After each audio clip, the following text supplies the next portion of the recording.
आज अगर आपके भीतर बिना वजह एक हलचल उठ रही है, आंखें नम हो रही हैं या मन अचानक शांत हो गया है, तो इसे कमजोरी मत समझिए। ये अक्सर ईश्वर की कृपा का पहला संकेत होता है। बहुत सी स्त्रियां इन इशारों को साधारण भावना मानकर टाल देती हैं, लेकिन सच ये है कि यही वे दरवाजे हैं जिनसे आत्मा धीरे धीरे परमात्मा की ओर बढ़ती है। एक स्त्री का मन कोमल धरती जैसा होता है। उसमें जो बीज पड़ता है वही वृक्ष बन जाता है। और जब करुणा का बीज पड़ता है तो जीवन की दिशा बदलने लगती है। सबसे पहले बदलाव विचारों में उतरता है। पहले जो बातें आपको तुरंत क्रोध दिलाती थीं, वही अब उतनी चुभती नहीं। आप शांत रहने लगती हैं, क्षमा करने लगती हैं और खुद को दोष देना कम कर देती हैं। भीतर ऐसा लगता है जैसे कोई अदृश्य हाथ आपके विचारों को सहला रहा हो। यही वो पल है जब इंसान समझता है कि बदलाव बाहर नहीं, भीतर से शुरू होता है। फिर दूसरा संकेत उभरता है, अकेलेपन में भी एक अनदेखा साथ। आप परिवार के बीच हों, रसोई में काम कर रही हों, बच्चों को सुला रही हों या रात के सन्नाटे में बैठी हों, भीतर एक मधुर उपस्थिति बनी रहती है। कई बार आंखों से आंसू बहते हैं और समझ नहीं आता कि ये दुख है या आनंद, जबकि यही वो पवित्र अवस्था होती है जहां आत्मा का शुद्धिकरण शुरू होता है। तीसरा संकेत रिश्तों में दिखाई देता है। कुछ लोग अपने आप दूर होने लगते हैं, कुछ नए लोग जीवन में आ जाते हैं। ये संयोग नहीं, एक अदृश्य व्यवस्था होती है। जब भीतर परिवर्तन होता है तो बाहर का वातावरण भी धीरे धीरे बदलता है। चौथा संकेत स्वप्नों और आंतरिक अनुभूतियों में आता है। ध्यान या मौन में कभी प्रकाश दिखना, कभी घंटियों की ध्वनि सुनाई देना, कभी किसी पवित्र छवि का उभर आना। ये केवल कल्पना नहीं होते, ये चेतना के गहरे तल से आने वाले संदेश होते हैं। पांचवा संकेत है भय का कम होना। स्त्री स्वभाव से सुरक्षा चाहती है, पर जब कृपा उतरती है तो भविष्य की चिंता ढीली पड़ने लगती है। मन में एक भरोसा जन्म लेता है कि जो होगा सही होगा। ये भरोसा तर्क से नहीं, अनुभव से आता है। छठा संकेत आपकी वाणी में उतरता है। शब्दों में आशीर्वाद सा असर आने लगता है। जहां पहले शिकायत होती थी, वहां अब प्रार्थना होने लगती है। लोग आपकी बातों में अपनापन और सुकून महसूस करने लगते हैं, जैसे आप अनजाने में ही किसी का दर्द हल्का कर देती हो। सातवां संकेत सेवा की भावना है। किसी जरूरतमंद को देखकर हृदय पिघलता है और मदद करके भीतर एक मीठा संतोष उतरता है। आठवां संकेत प्रकृति से गहरा रिश्ता है। चांद, नदी, पेड़, तुलसी, दीपक, इन सब में आपको जैसे कोई भाषा सुनाई देने लगती है। संसार परिवार जैसा लगने लगता है और दृष्टि फैलने लगती है। नौवां संकेत तब आता है जब पुरानी आदतें बिना भारी संघर्ष के छूटने लगती हैं। क्रोध, ईर्ष्या, तुलना, कटुता, ये सब धीरे धीरे गलने लगते हैं। 10वां संकेत है सही मार्गदर्शन का मिलना।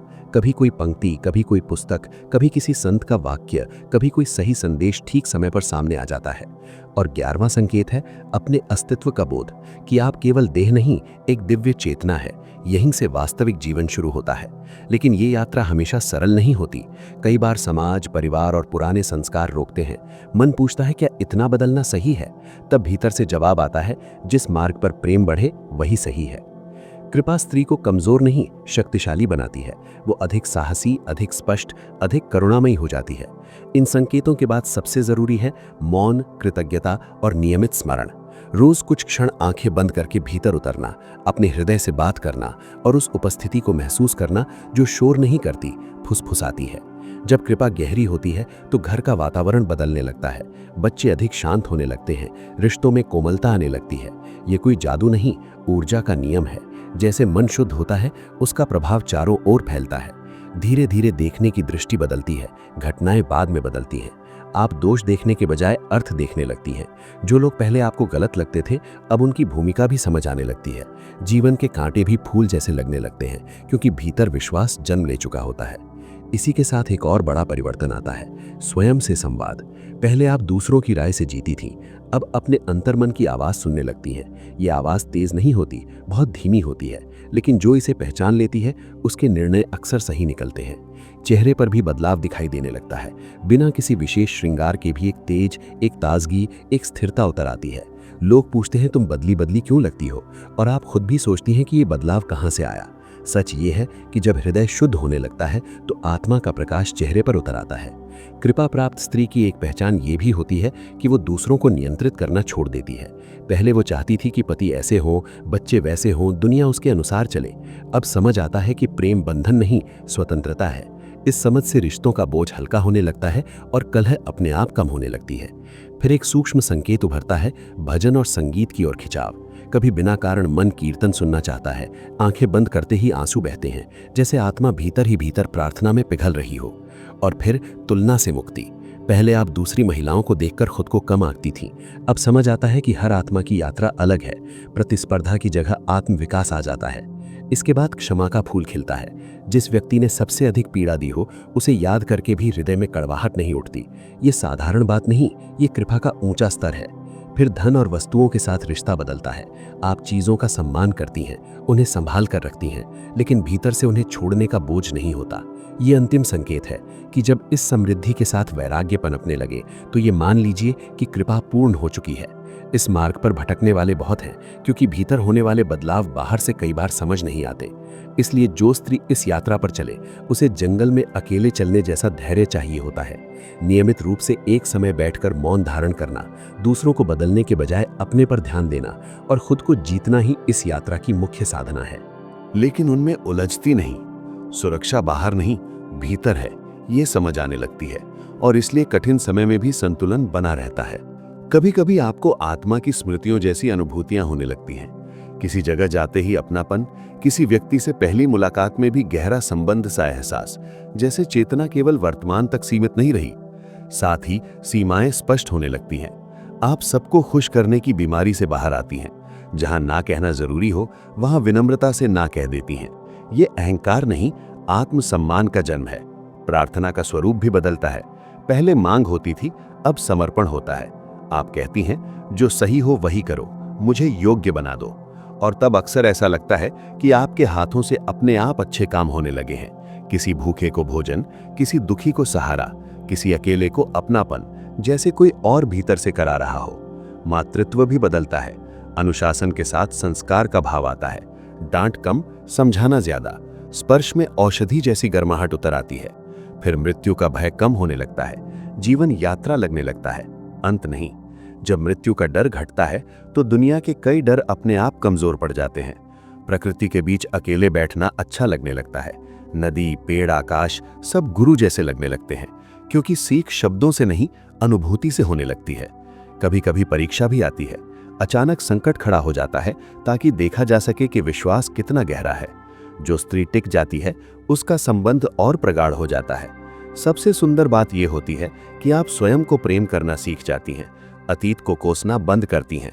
हर भूल भी शिक्षा लगने लगती है। आत्मस्वीकृति कृपा का अंतिम द्वार है। फिर जीवन बाहर से साधारण दिखे, लेकिन भीतर सब कुछ प्रार्थना जैसा हो जाता है। रोटी बनाना भी साधना, दफ्तर जाना भी साधना, बच्चे को सुलाना भी साधना, क्योंकि हर क्रिया में स्मरण बहने लगता है। और जब आप कुछ दूर चल लेती हैं, तो समझ आती है कि ईश्वर केवल पूजा के समय नहीं, दिन के हर क्षण साथ है। आटा गूंथते हुए भी भीतर प्रार्थना, बच्चों के बाल संवारते हुए भी आशीर्वाद। साधारण काम साधना बन जाते हैं। इसके साथ एक और अनोखा परिवर्तन आता है। आप दूसरों की नजर से खुद को देखना छोड़ देती हैं। पहले तारीफ, स्वीकार, प्रमाण, इन पर सुख टिकता था। अब भीतर से मान्यता मिलने लगती है। मूल्य किसी प्रमाण पत्र का मोहताज नहीं रहता। धैर्य की शक्ति उतर आती है। परिणाम की बेचैनी घटती है। आप प्रक्रिया पर भरोसा करने लगती हैं। बीज बोकर तुरंत फल नहीं मांगती। सुनने की कला जन्म लेती है। कम बोलना, ज्यादा समझना। किसी दुखी के पास केवल मौजूद रहना भी सेवा लगने लगता है। मौन से प्रेम होने लगता है और भीतर का कोलाहल कम होने लगता है। आपके आसपास का वातावरण बदलता है। लोग कहते हैं, तुम्हारे घर में बहुत शांति है, और ये शांति दीवारों की नहीं, हृदय की होती है। कभी कभी विरोध भी मिलता है। लोग कहते हैं, तुम बदल गई हो, पर आप जानती हैं, यही बदलाव आपका सत्य है। पुराने ढांचे टूटते हैं ताकि नया निर्माण हो सके। मन शांत हो तो देह भी संभलती है। आंखों में चमक, चाल में संतुलन और स्वास्थ्य में भी सुधार महसूस होने लगता है। बाहरी सहारे कम जरूरी लगते हैं। मंदिर जाएं या ना जाएं, भीतर का दीप जलता रहता है। फिर कृतज्ञता स्थायी हो जाती है। जो लोग शत्रु लगते थे, अब शिक्षक दिखते हैं। हर व्यक्ति ने कुछ सिखाया है, ये समझ आते ही जीवन हल्का हो जाता है। निर्णयों में भी मार्गदर्शन झलकता है। कम सोचकर भी सही जगह पहुंच जाना, जैसे कोई अदृश्य हाथ मोड़ों पर संभाल रहा हो। भक्ति भावुकता से आगे बढ़कर अनुशासन बन जाती है। समय, वाणी, ऊर्जा का सम्मान बढ़ता है। और सबसे जरूरी, आप तुलना छोड़ देती हैं। हर स्त्री की यात्रा अलग है, ये स्वीकार स्थिर हो जाता है। कई बार प्रार्थना करते ही उत्तर मिल जाता है। समस्या आती है और समाधान प्रकट हो जाता है, क्योंकि संबंध गहरा हो चुका होता है। करुणा इतनी बढ़ती है कि अपमान करना कठिन हो जाता है। क्रोध आए भी तो जल्दी पिघल जाता है। कठोरता से नहीं, प्रेम से दुनिया बदलती है, ये अनुभव में उतर जाता है।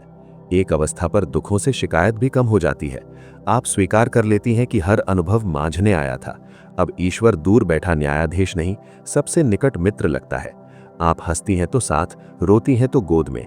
ये संबंध शब्दों से परे है और तब आपका जीवन स्वयं संदेश बन जाता है। लोग पूछते हैं, इतना संतुलन कहाँ से आया? और आप मुस्कुरा देती हैं, क्योंकि जानती हैं ये आपका नहीं, ऊपर से बरसा उपहार है। आखिर में बस इतना समझ लीजिए, कृपा किसी विशेष स्त्री के लिए नहीं, हर उस हृदय के लिए है जो प्रेम करना जानता है। संकेत अलग हो सकते हैं, पर दिशा एक ही होती है। अहंकार से प्रेम की ओर, भय से विश्वास की ओर, अकेलेपन से एकत्व की ओर। अगर आज ये सुनते हुए आपकी आंखें नम हुई हैं, मन में अनजानी शांति उतरी है, या भीतर कोई तार हिला है, तो समझिए ईश्वर ने आपके द्वार पर दस्तक दे दी है। देर केवल आपकी मुड़कर देखने की है। आप स्त्री हैं, और स्त्री का हृदय स्वयं एक प्रार्थना होता है। उसे संदेह से मत ढकिए, विश्वास से सीइए।